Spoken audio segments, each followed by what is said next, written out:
প্রিয় মৎস্যজীবী ভাইরা, আসসালামু আলাইকুম। আশা করি আপনারা ভালো আছেন, আমিও ভালো আছি। তো আজকে মূলত একটি ডেলিভারি ভিডিও নেবার চলে আসলাম, এবং আজকে যে মাছটা ডেলিভারি হচ্ছে এটা হচ্ছে মূলত কুমিল্লা বিশ্ব রোডে যাচ্ছে। আপনারা জানেন যে কিছুদিন আগে একটি আমরা ভিডিও দিয়েছিলাম, এবং ভিডিওর মাধ্যমে একজন ডক্টর সাক্ষাৎকার দিয়েছিল। মূলত উনি মাছ নিচ্ছিল, এবং ওনার আরও এক গাড়ি মাছ যাচ্ছে আজকে, কারণ ওনার মাছটা বলছিল যদি ভালো কিছু হয় উনি আমাকে মাছের অর্ডার করবেন। তো যথারীতি আমরা আরেকটা গাড়ি মাছ পৌঁছাচ্ছি। মূল বিষয় হচ্ছে আমরা বাংলাদেশের প্রত্যেকটা জেলাতে কিন্তু চেষ্টা করি যে ভালোদের মাছগুলো দেওয়ার জন্য, এবং মূলত যে চাষিরা একবার আমাদের এখানে আসে, এসে দেখে শুনে মাছ নিয়ে যায়, পরবর্তীতে আমাদেরকে কিন্তু আর এখানে আসে না, ওরা অর্ডার করে। তো এইভাবে যদি কোনো মানুষ কোনো চাষি ভাই মাছ নিতে চায়, অবশ্যই আমাদের সাথে যোগাযোগ করতে পারবেন, এবং আমাদের এখানে যোগাযোগ করে আপনারা কিন্তু ডাইরেক্ট আসতে পারেন। আজকেও আমাদের চিটাগাং থেকে পার্টি আসতেছে, ওনারা আজকে থাকবে, কালকে থাকবে, থেকে প্রতিদিন মাছ নেবে। তো বাংলাদেশের প্রত্যেকটা জেলাতে যে চাষিরা আছে যারা মাছ নিতে আগ্রহ দেখাচ্ছেন বা মাছ নিতে চাচ্ছেন, তাদেরকে বলবো যে আপনারা কিন্তু ইচ্ছা করলে আমাদের এখানে আসতে পারেন, এবং আমাদের এখানে থাকা করার সুব্যবস্থা আছে। যেমন আমরা চেষ্টা করছি বাংলাদেশের প্রত্যেকটা জেলায় কিন্তু উন্নত জাতের মাছগুলা সরবরাহ করা, এবং উন্নত জাতের মাছগুলা মূলত চাষিদের হাতে পৌঁছে দেওয়া। এবং আমাদের এখানে এখন মূলত আমরা প্রায় 6 প্রজাতির মাছ নিয়ে কিন্তু কাজ করতেছি। আপনারা জানেন এখানে হচ্ছে সব থেকে উল্লেখযোগ্য হচ্ছে আপনার G3 রুই, তার পাশাপাশি হালদার কাতলা এবং চায়না সিলভার, আপনার ক্রস কালীবউশ এবং হাইব্রিড মিনার কাপ, এই ধরনের সকল প্রকারের মাছ কিন্তু আমরা নিয়ে কাজ করতেছি।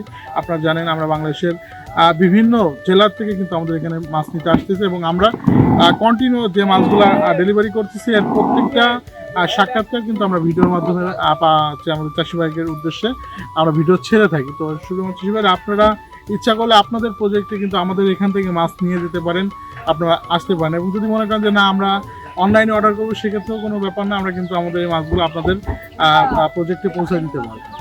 তো ভাই, আপনি যে নিজে দায়িত্ব নিয়ে যে মাছগুলো পাঠাচ্ছেন, তো পৌঁছানোর পরে যে এই মাছগুলো কোনো সমস্যা হচ্ছে কিনা? সত্যি কথা বলতে কি, সমস্যা বলতে কি, আমরা একটা দায়িত্ব নিয়ে এটা যে আমাদের এই মাছ আপনার প্রজেক্ট পর্যন্ত সুস্থ সবল মাছটা আমরা কিন্তু নিয়ে যাই। কিন্তু অনেক চাষিরা আছে যাদের প্রজেক্ট কিন্তু অনেক দূরে, দেখা যাচ্ছে 1 কিলো 1.5 কিলো 2 কিলো দূরে, এই সময়টায় কিন্তু অনেক মাছের একটু সমস্যা হয়ে থাকে। তো আমি সে সকল চাষি ভাইদেরকে বলবো যে আপনারা যদি আপনাদের প্রজেক্ট দূরে হয়ে থাকে, অবশ্যই যে পয়েন্ট পর্যন্ত আপনার গাড়ি যাবে ওখানে ছোটোখাটো পুকুর আপনারা দেখে আপনারা 1 দিন বা 2 দিন ওখানে মাছটা একটু রেস্ট দেন, দিয়ে তারপরে এই মাছগুলো আপনারা ক্যারি করেন। কারণ যখন আমরা অক্সিজেন, আপনারা দেখতেছেন আমার পিছনে গাড়ি লোড হচ্ছে, এবং এই মাছটা যখন অক্সিজেন আমরা দিব, এটা অন্তত মিনিমাম 8 থেকে 10 ঘন্টা পরে যে আপনাদের হাতে পৌঁছায়। তো একটা মাছ যখন অক্সিজেনের ভিতরে থাকে তখন কিন্তু ওটা একটু নরম হয়ে যায়, এবং ওই মাছটা কিন্তু সাথে সাথে যখন ক্যারি করেন অনেক দূরে যখন নিয়ে যান, তখন কিন্তু মাছগুলো মারা যাওয়ার সম্ভাবনা থাকে। তো ওই সময়টা হয়তো হ্যাচারি মালিকদের বদনাম হয়, আমরা বিভিন্ন জায়গায় এই সমস্যাটা আমরা ফেস করতে হয়। কিন্তু আমি আমার চাষিদেরকে কখনো ক্ষতি করতে চাই না, এবং চাষিদেরকেও বলবো যে আমাদেরকে ক্ষতি করবে না, কারণ আমার পিছনে যে মাছগুলো লোড হচ্ছে, এই মাছগুলো বানাইতে কিন্তু আমাদের অনেক পরিশ্রম করা লাগে। কারণ একটি মাছ কিনলাম হয়ে গেল, এর ভিতরে অনেক মেহনত থাকে। একটা মাছ ছোট থেকে আস্তে আস্তে বড় করে একটা মাছ বানায়, ওই মাছটা যদি মারা যায় অনেক ক্ষতি। আপনার 50,000 টাকা একবার লস হয়ে গেলে এটা কোনো বিষয় না, কিন্তু 50,000 টাকার একটা মাছ মারা গেলে অনেকগুলো প্রাণী মাছ প্রাণ চলে যাচ্ছে, এটা আমাদের জন্য খুবই একটা খারাপ বিষয়। যেহেতু এটা পেশা হিসেবে আমরা ব্যবসা করতেছি, এবং এটা আমাদের ভিতরে চলে আসছে, আমরা আদি ব্যবসা করি এটা। যাই হোক, আমি আপনাদের উদ্দেশ্যে বলতে চাই যে অবশ্যই যাদের দূর দূরান্ত থেকে মনে করেন যাদের হচ্ছে আপনার মাছ বয়ে নিয়ে যেতে হবে, অবশ্যই আপনার প্রজেক্টের পাশে আপনারা একটা ছোটোখাটো প্রজেক্ট রাখেন, ওখানে মাছটা রেখে 3-4 দিন 5 দিন পরে এই মাছটা আপনারা নিয়ে যাবেন। তো ভাই, আমরা তো এটাও শুনেছি যে অনেক চাষি ভাই দেখা যাচ্ছে মাছ নামিয়ে নিয়েছে এক জায়গায়, কিন্তু সেখান থেকে নৌকায় করে অনেক দূর পর্যন্ত মাছ নিয়ে যাচ্ছে। তো এত পর জার্নি করে যাওয়ার পরে যখন আবার নৌকায় করে 2-1 কিলোমিটার যখন নিয়ে যাচ্ছে, তখন মাছগুলো কিন্তু মারা যাচ্ছে। তো সেই সকল চাষি ভাইরা টাকা পয়সা নিয়ে কোনো ঝামেলা করছে কিনা? আসলে আপনারা জানেন যে আমরা কিন্তু প্রত্যেক দিন একটি না একটি জেলায় কিন্তু মাছ পাঠাই থাকি, এবং এই মাছগুলা বাংলাদেশের বিভিন্ন জেলাতে যায়। এরকম ঘটনাও আমাদের ভিতরে ঘটেছে যে আমার মাছ ভালোভাবে আপনার প্রজেক্টে পৌঁছাইছে, যে জায়গাটা আমার গাড়ি থামাইছেন, গাড়িটা ওই জায়গাটাই ভালোভাবে গাড়িটা থামাইছে, এবং আমার যে ম্যানেজার, এই ম্যানেজার কিন্তু আপনাদেরকে ডেকে দেখাচ্ছে যে ভাই দেখেন মাছগুলো সুন্দর কিনা। তো অবশ্যই তারা বলছে হ্যাঁ সুন্দর। এখান থেকে যখন আপনি নৌকায় 1.5 কিলোমিটার আপনি নৌকায় অক্সিজেন বাদে নিয়ে যাচ্ছেন, আপনার দেখা যাচ্ছে ওখানে আমার প্রজেক্টের থেকে হয়তো 2টা লোক আমি সর্বোচ্চ পাঠাইতে পারি, কিন্তু আপনার যে প্রজেক্ট থেকে কিন্তু হচ্ছে আপনার যে লোকজন এরা কিন্তু ততটা দক্ষ না। তো এদের পরে যখন মাছ ছেড়ে দিচ্ছি জায়গায় যেতে যেতে কিন্তু মাছগুলো মারা যাচ্ছে। একটা পর্যায়ে মাছ মারা যাওয়ার পরপরই কিন্তু মনে করেন এই মাছগুলোর টাকা কিন্তু তখন আর অসাধু ব্যবসায়ী যারা এসব চিটার বাটপার এই ধরনের কিছু পার্টি আছে যাদের এলাকায় নিয়ে যেয়ে কিন্তু অনেক বড় কিছু মনে করে, এখানে এসে মনে করেন বিড়ালের মতো থাকে, কিন্তু ওখানে যাওয়ার পরে মনে করেন এরা বাঘ হয়ে যায়। এই ধরনের কিছু মানে মনে করেন বাটপার পার্টিরা আছে, এই পার্টিগুলো কিন্তু এই টাকাগুলো তখন দেয় না।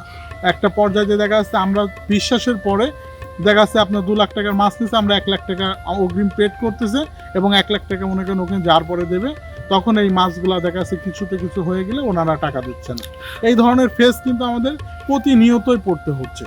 তো ভাই এই যে এত দূর পর্যন্ত মাছ নিয়ে যাচ্ছেন, একটা ক্যারিং খরচ, লোক বল খরচ করে এত কষ্ট করে মাছগুলো পাঠিয়ে, যে মাছগুলো যদি এইভাবে টাকাগুলো নিয়ে আপনার হ্যারাসমেন্ট করে, তাহলে কেন চাষি ভাইরা 50% অ্যাডভান্স দিবে না? অ্যাডভান্স দিয়েও তো আপনারা ক্ষতির মুখে পড়তেছেন। আমরা গত 2 সপ্তাহ আগের একটা ভিডিওর কথা আপনার বলি, বৃষ্টির ভিতরে আর কি, মূলত ওনারা ভদ্রলোকরা আমাদের বাসায় আসলো, আমাদের বাসায় এসে বাসায় 2 দিন খাওয়া দাওয়া করছে, 2 দিন ছিল। ইভেন আমার সাথে মনে করেন একদম 2 দিন এমন কোনো জায়গায় নেই যশোরে আমি ওদের সাথে যাইনি, এবং খাওয়া দাওয়াতে কোনো ত্রুটি নাই। আপনারা হয়তো এর আগে 2টা ভিডিওতে দেখছিলেন যে আমরা সিলেট সুনামগঞ্জের বৃষ্টির মধ্যে বড় বড় মাছ 2টা গাড়ি লোড করছিলাম। এই ভদ্রলোকরা মনে করেন যে এখান থেকে আমাদেরকে টাকা দিয়ে গেছে 50%, এবং 50% টাকা বলছে ভাই আমরা মাছ পৌঁছানোর পরপরই গাড়িতে নামার আগে আপনাকে টাকা দিয়ে দিব। তো আমার গাড়ি যখন ওদের প্রজেক্টে পৌঁছানোর সাথে সাথে কিন্তু ওরা কি করে যে আপনার ওই মাছ, আমার ম্যানেজার বলছে ভাই মাছ সব ঠিক আছে, বলছে হ্যাঁ ওকে ঠিক আছে। এই মাছ জায়গায় যেতে যেতে মনে করেন প্রায় আমার হচ্ছে 3.5 লক্ষ টাকার মাছ ওনারা মেরে ফেলে। আমার 1.5 লক্ষ টাকার ট্যাংরা মাছ এবং হচ্ছে অন্যান্য মাছগুলো আর বাকি 1.5 লাখ টাকার, তো টোটাল মিলে অ্যাভারেজ 3,25,000 টাকা, 3,25,000 টাকার মাছ থাকে। তো ওনারা একটা পর্যায়ে ওখানে যে প্রভাব খাটানোর পরে এই টাকাটা আমরা কিন্তু আর পাইনি। তো আমরা এই ধরনের চাষিদেরকে আসলে প্রথমে দেখি যে এরা খুব ভালো ব্যবহার করে, কিন্তু একটা পর্যায়ে যে কিন্তু এরা খুব দুর্ব্যবহার করে, তাদের প্রজেক্টে যাওয়ার পরেই এরা খুব দুর্ব্যবহার করে। এরকম আরও অনেক পয়েন্টে এরকম হয়েছে যে আপনি মাছ লাভাই নিছেন, লাভাই নেওয়ার পরে বলতেছেন যে ভাই আমি এখন টাকা পয়সা দিব না, আমার পুকুরে 4 দিন 5 দিন পর্যন্ত এই মাছটা থাকবে, তারপরে মাছ মরবে কি বাঁচবে ওটা দেখে আপনাকে টাকা দেবে। আচ্ছা, আমি ভিডিওর মাধ্যমে বলতে চাই, আমার নজিরবিহীন নাই যে আমি একটা জায়গার থেকে একটা মাছ কিনে আনছি, ওই মাছটা পুকুরে দেওয়ার পরে মাছ মরে গেলে কি ওইটা আমার দায়িত্ব, না আমি যার কাছ থেকে মাছ নিয়েছি তার দায়িত্ব? আমি যার কাছ থেকে মাছ নিয়েছি তার মাছটা তো ভালো মাছ, আমি দেখে নিয়ে আসছি, অবশ্যই আনার পরে আমার প্রজেক্টে আমি মাছটা ছাড়িয়েছি, ছাড়ার পর যদি মরে যায় আমি সেই মাছের প্রজেক্ট মহাজনকে আমি বলতে পারবো যে ভাই আপনার পুকুরের মাছের সমস্যা? আমি বলতে পারি যে আমার প্রজেক্টের সমস্যা বিধায় আমার মাছ মরেছে। এরকম অহরহ পার্টি আছে যারা এটা আমাদেরকে দোষারোপ করে, কিন্তু আমি বলতে চাই ভাই আমরা যখন একটা মাছ ছোট থেকে বড় করি, এই মাছগুলো যদি মরারই হতো তো প্রথমেই মরে যেত, আপনার ওখানে পাঠানোর পরে মরতো না। তো এই ধরনের যারা অসাধু চাষি আছে, যারা বাজে যে চাষিগুলো আছে, এদেরকে বলবো যে ভাই আপনারা মানুষের এভাবে ক্ষতি করেন না। আপনার প্রয়োজন হয় আপনি এখানে আসেন, এসে দেখে শুনে আপনি 5 বার 10 দিন থাকেন, 15 দিন থাকেন, থেকে মাছ দেখে শুনে নিয়ে যান। কিন্তু একটা পার্টি একটা অনেক বড় আশা করে আপনার সাথে ব্যবসা করতে যায়, কিন্তু ওই মাছটা পৌঁছানোর পরে আপনি নিয়ে যেয়ে এই দুর্ব্যবহারগুলো করবেন না। তো সুপ্রিয় মৎস্যজীবী ভাইরা, আজকে মূলত অনেক কথাই বললাম, তো যদি কোনো কথায় কোনো ভুল ভ্রান্তি হয়ে থাকে অবশ্যই আপনারা ক্ষমা দৃষ্টিতে দেখবেন। মনের আবেগ থেকে কিন্তু এই কথাগুলো বলতেছি, কারণ আমরা যখন একটা প্রজেক্টে যাই, আমার প্রজেক্টে মাছ যখন আপনার প্রজেক্টে যাই, আমরা অনেক বড় একটা আশা নিয়ে যাই যে আমরা ব্যবসা করব, কিন্তু আপনারা যখন দুর্ব্যবহার করেন তখন ব্যবসা করার থেকে মন উঠে আসে। কারণ আমরা দেখেন বাংলাদেশের প্রত্যেকটা জেলাতে মাছ দিচ্ছি, এটা রিস্কটা প্রায় 90% রিস্ক কিন্তু আমাদের থাকে, আমরা রিস্ক নিয়ে কিন্তু আপনাদের প্রজেক্টে মাছ পৌঁছে দিই। তো অনেক আবেগের কথা বলে ফেললাম, যদি কোনো ভুল হয় অবশ্যই ক্ষমা দৃষ্টিতে দেখবেন।